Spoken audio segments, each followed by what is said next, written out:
अजामिल नाम के एक पंडित जी थे जो कन्नौज में रहते थे, और अग्रवाल जी ये पहले बड़े सदाचारी थे,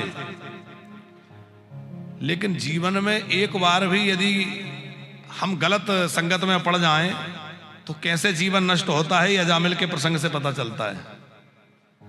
एक बार महाप्रभु वल्लभाचार्य जी से किसी ने पूछा था कि आप कोई विशेष बात कहिए, तो महाप्रभु जी ने कहा कि गाय के सींग की नोक पर जितनी देर राई का दाना ठहरता है उतनी देर का कुसंग भी जीवन खराब कर सकता है। कितनी देर का? गाय के सींग की नोक पर राई का दाना जितनी देर रहता है, अब कितनी देर रुकेगा? तुरंत नीचे आ जाए। उतने क्षण मात्र का भी कुसंग व्यक्ति के जीवन को बिगाड़ सकता है, और इसका प्रमाण है अजामिल का उपाख्यान। अजामिल पहले बड़ा सदाचारी था, जंगल में गया तो वहां कोई गलत दृश्य इसने देखा, क्षण मात्र उस पर दृष्टि गई, पर मन में विकार आ गया और वो बाजारू स्त्री को घर में ले आया। माता पिता ने विरोध किया तो घर से बाहर चला गया, वहां रहने लगा उसके साथ। फिर जो नहीं खाना चाहिए वो खाने लगा, जो नहीं पीना चाहिए वो पीने लगा, और जो नहीं करना चाहिए वो सब करने लगा। तो परिणाम ये हुआ कि वो पूरी तरह पापात्मा हो गया। बुद्धि न अच्छा, जैसा संग करोगे वैसा रंग लगेगा, जैसा अन्न खाओगे वैसी बुद्धि होगी। आज बड़ी विडंबना है कि अन्न की शुद्धि पर विचार नहीं है लोगों का। हम कैसा अन्न खा रहे हैं, ये कैसे बना है, किसने बनाया है, किस तरह बना है, ये विचार तो पूरी तरह समाप्त हो गया। पर अन्न में यदि कोई दोष आ जाए तो वो हमारे अंदर जाकर के तमाम तरह के विकार उत्पन्न करता है। इसलिए हमारे पूर्वज कहते थे कि अन्न को बड़े ध्यान से ग्रहण करना चाहिए।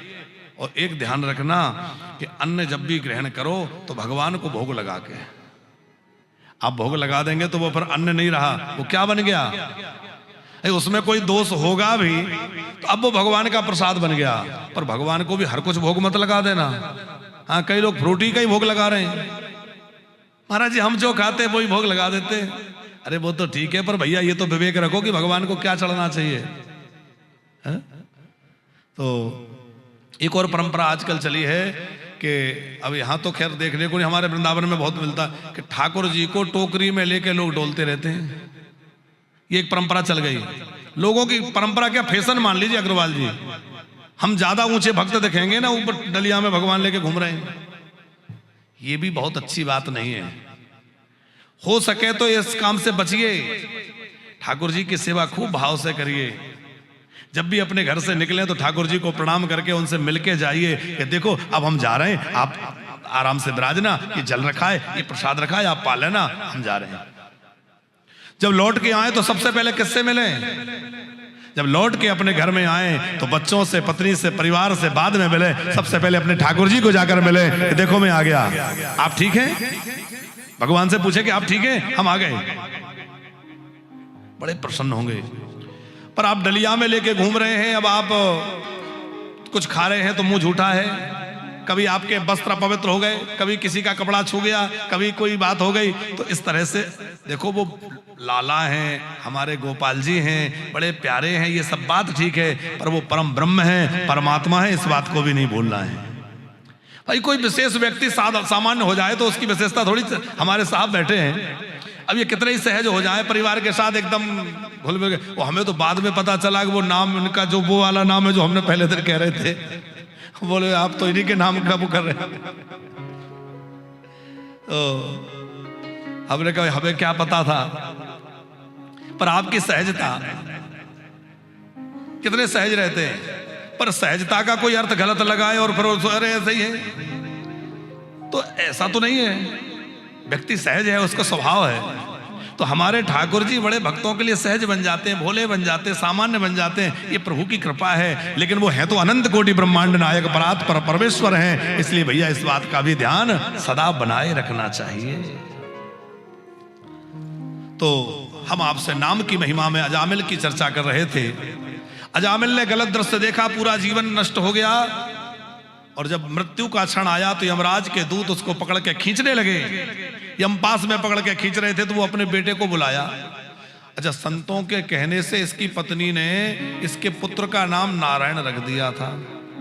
महात्मा लोग आए थे, और महात्माओं ने सोचा कि इसको कहे कि भजन करो तो ये करेगा नहीं, इसलिए ऐसी युक्ति कर जाओ कि इसके मुख से अपने आप नाम निकले।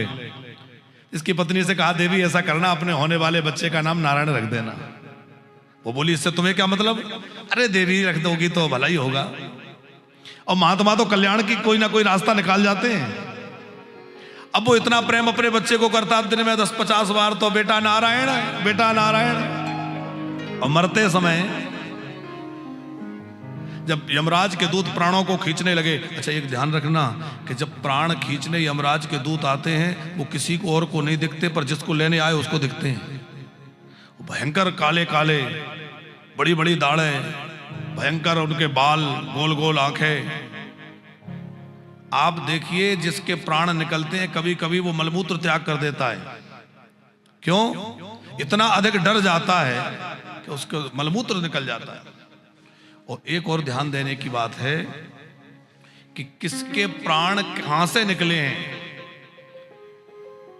यदि कोई धर्मात्मा व्यक्ति होगा तो उसके प्राण ऊपर के छिद्रों से निकलेंगे।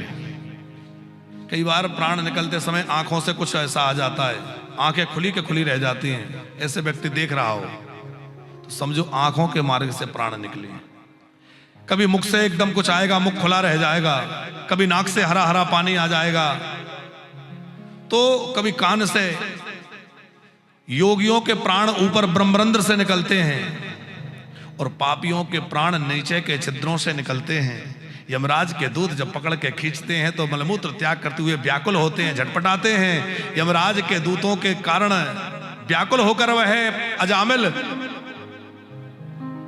अपने पुत्र को पुकारने लगा, बेटा नारायण, पुत्र नारायण। अब बेटे ने तो सुना नहीं, लेकिन भगवान ने सुन लिया। भगवान ने पार्षदों से कहा, जाओ जल्दी जाओ, जल्दी जाओ, उसको बचाओ। एक पार्षद बोला, भगवान आपको लगता है भ्रम हो गया, वो आपको नहीं बुला रहा, अपने बेटे को बुला रहा है।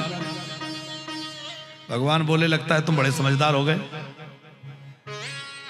अरे अच्छा एक बात है प्रभु जी कि उसने बेटे के बहाने नाम लिया तो भगवान ने पार्षदों को भेजा, और यदि उसने भगवान का नाम लिया होता तो पार्षदों को नहीं भेजते, भगवान खुद दौड़कर पहुंच गए होते, स्वयं भगवान पहुंच गए होते साहब।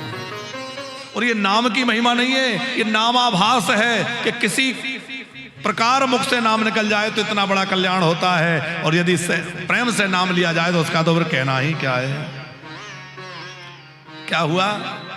यमराज के दूतों को भगवान के पार्षदों ने फटकार लगाकर भगा दिया, तुम इसको नहीं ले जा सकते, इसने नाम लिया है। इसके सारे पाप जल के भस्म हो गए। जैसे कपास का पहाड़ जैसा रखा हो और एक चिंगारी अग्नि की गिर जाए तो जल के भस्म हो जाए।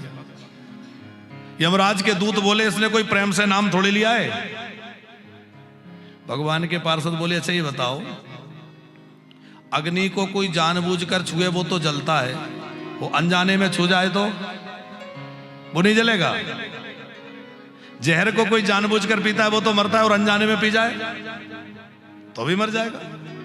बिजली के तार इनमें करंट है, जानबूझ के छुओगे तो भी करंट लगेगा, और अनजाने में छू जाओ झटका तो भी लगेगा। भगवान का नाम चाहे जान के लो चाहे अनजाने में लो, कैसे भी मुख से नाम निकल जाए कल्याण हो ही जाता है।